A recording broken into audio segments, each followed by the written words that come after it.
Brilliance Audio presents Slash, a Slay Series novella by Laurelin Paige, performed by Emma Roya. You've got to be kidding me.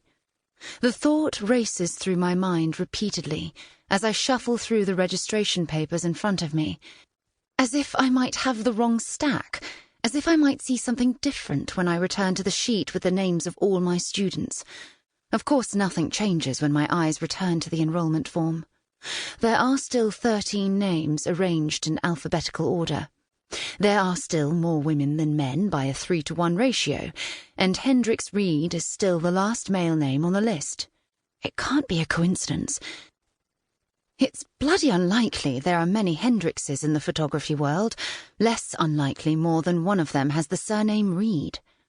Despite the unlikelihood, I hold on to the slim thread of doubt, mainly because I have no other choice. I have no time to prepare mentally for the alternative since class is set to begin in, 4.5 minutes. A good majority of the 13 students are already sitting at the 3 tables squaring the room in front of me, and since none of them are recognizable, it isn't impossible that the Hendrix Reed enrolled is not my Hendrix Reed. Not that I have a Hendrix Reed. He was never actually mine. Even for the one night we spent together, we remained strangers. Sure, we took our clothing off and engaged in wicked behaviour, but the lights were out, so it was more anonymous than not, despite having exchanged names, which I try to never do. Technically, I hadn't then either. The conference we'd attended had taken care of that, listing both our names and our bios with headshots in the event directory, without any regard to the fact that some of us became photographers because we preferred to remain on the other side of the lens, which is neither here nor there. I would have told him my name anyway, and with no regrets. The conversation that had led to the tryst in his hotel room had been rather remarkable, and a lot of it had centred around the fact that we were both notable photographers, so anonymity wasn't ever going to apply between us.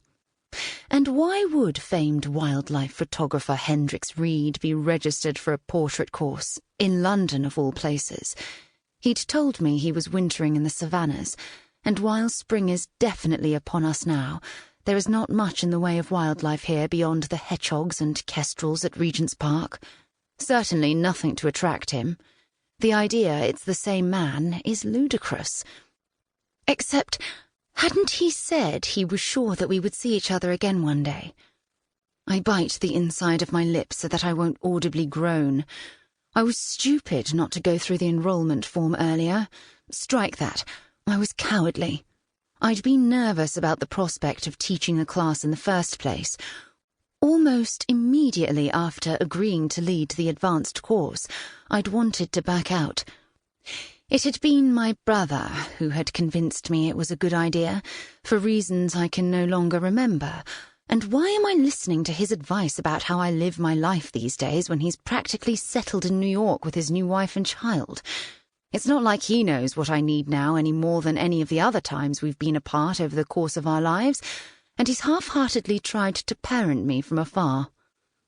I listened to him, though, because while I am well into adulthood and a single mother, career woman who doesn't need governing, I also sort of do. "Do you actually live your life?" he'd asked. And how dare he? But also maybe thank goodness he dared, because I didn't have a good answer to the question, and though I very much objected to his right to know, it was probably something my therapist would want me to consider. There was a reason I didn't see her anymore, and it wasn't because I'd achieved mental clarity. Rather, like in all things that scared me, I was the type to lower my head, as I had with Hendrix, as I had with this class. 1.5 minutes to go. 1 minute. I watched the seconds tick by on the analogue clock hanging on the wall, one of those old-fashioned kinds that dictated time in every class I'd attended through secondary school. 45 seconds. 30 seconds, and there are now 12 students bowed down over their mobiles. None of them are Hendrix, and my confidence bolsters. He chickened out. He registered as a joke. He registered by accident. Whatever the reason, he's not here, and I'm calmer by the second.